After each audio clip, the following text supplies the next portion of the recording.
الله الذي خلق السماوات والأرض وأنزل من السماء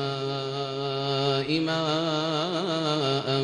فأخرج به من الثمرات رزقا لكم وسخر لكم الفلك لتجري في البحر بأمره وسخر لكم الأنهار وسخر لكم الشمس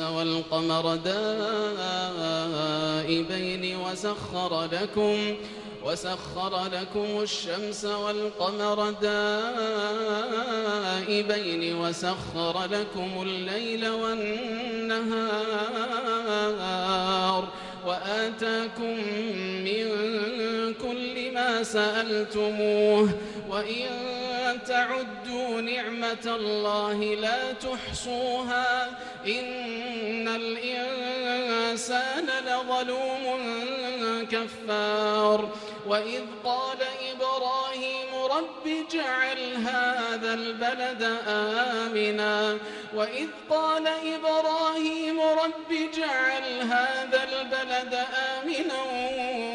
واجنبني وبني أن نعبد الأصنام رب إنهن أضللن كثيرا من الناس فمن تبعني فإنه مني ومن عصاني فإنك غفور رحيم ربنا إني أسكنت من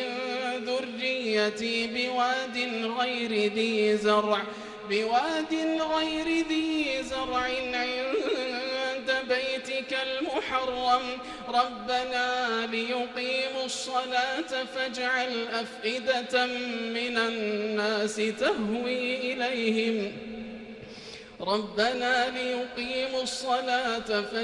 أفئدة من الناس تهوي إليهم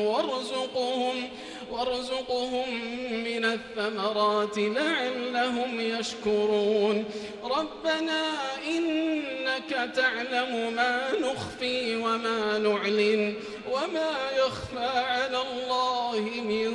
شيء في الأرض ولا في السماء الحمد لله الذي وهب لي على الكبر إسماعيل وإسحاق إن ربي لسميع الدعاء رب اجعلني مقيم الصلاة ومن ذريتي ربنا وتقبل دعاء ربنا اغفر لي ولوالدي وللمؤمنين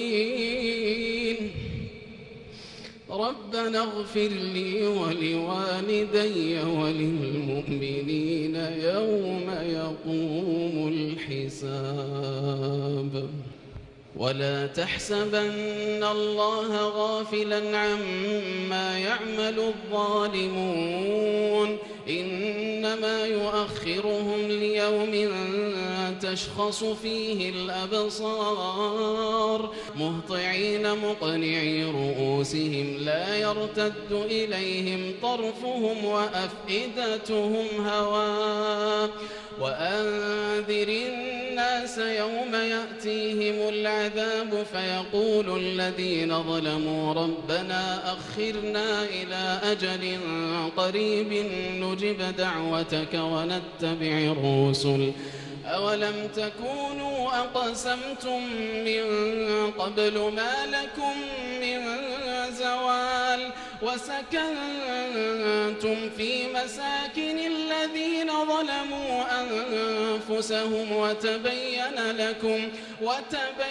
لكم كيف فعلنا بهم وضربنا لكم الأمثال وقد مكروا مكرهم وعند الله مكرهم وإن كان مكرهم لتزول منه الجبال فلا تحسبن الله مخلف وعده رسله إن الله عزيز ذو انتقام يوم تبدل الأرض غير الأرض والسماوات يوم تبدل الأرض غير الأرض والسماوات وبرزوا لله الواحد القهار وترى المجرمين يومئذ مقرنين في الأصفاد سرابيلهم من قطران وتغشى وجوههم النار ليجزي الله كل نفس ما كسبت إن الله سريع الحساب هذا بلاغ للناس ولينذروا به وليعلموا أنما هو إله واحد وليذكر أولو الألباب.